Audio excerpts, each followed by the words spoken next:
Hey, this is Mr. Johnson, and welcome to my house. And today we're going to talk about plants. Welcome to my house. Play that music too loud. Show me what you do now.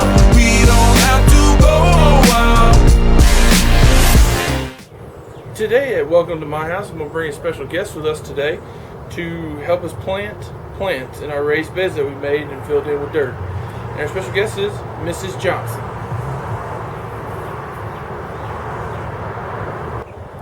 First, we're going to talk about sowing seeds. So I have a seed here. This is a bean seed. And the bean seed we're going to sow into our pot just like you guys are doing. So when you fill your pot with soil, you want to make sure that it's not all the way to the top, because you want to have room in case water needs to pull up on the top for a little bit. You don't want it to overflow and make a mess in your house or outside. So then, after that, you're going to make a hole about 2 inches deep, depending on what kind of seed it is. And then you're going to put your seed into the hole and cover your seed up. And then you're going to water it really, really well and sit it in the sun. And it should grow within, for a bean, a few days, or sometimes it can take a couple weeks. Now we're going to talk about transplanting a plant from one pot to another pot. This is a little rose bush that Mr. Johnson got me for Valentine's Day, and it's gotten a little big for the pot that it's in. So we're going to transplant it into a large pot so that it has room to grow and its roots have room to grow. So first, you want to scoop out a hole the size of the pot that it's in. So we want to make sure that it's really big and there's plenty of room down there. So the pot fits in there. And now we're going to very carefully hold our rose bush while we pull this out. And we're not going to touch the roots or anything because we don't want to disturb them or break them. We're going to very carefully put it in the hole, and then we're going to scoop the dirt that we pushed out back around it to give it strength and stability.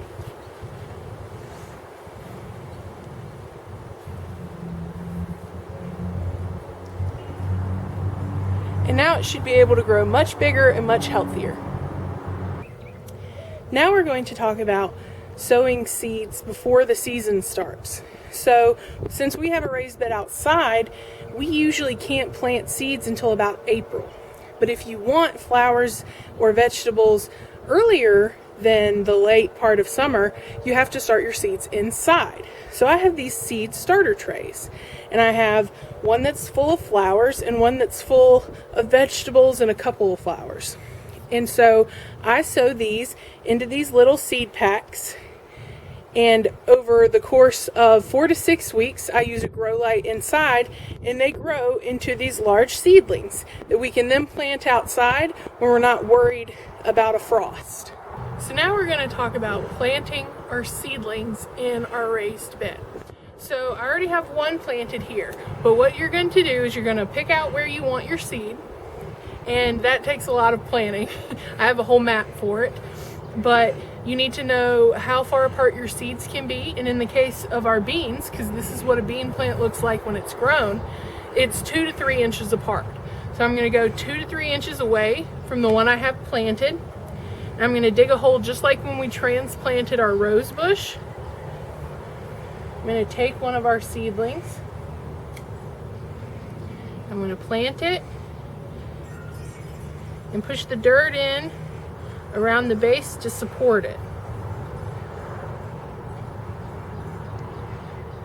And that's how you transplant your seedlings from your seed pack into your raised bed.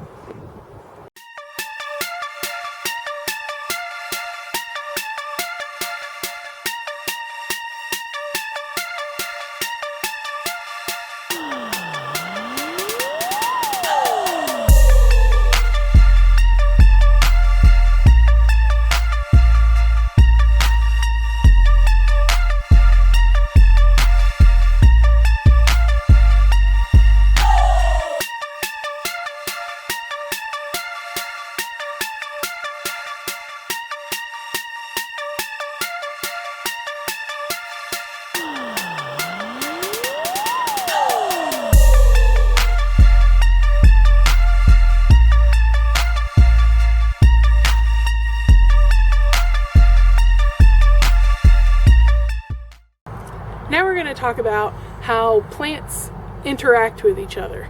Just like people, sometimes plants prefer to be near other plants instead of certain ones.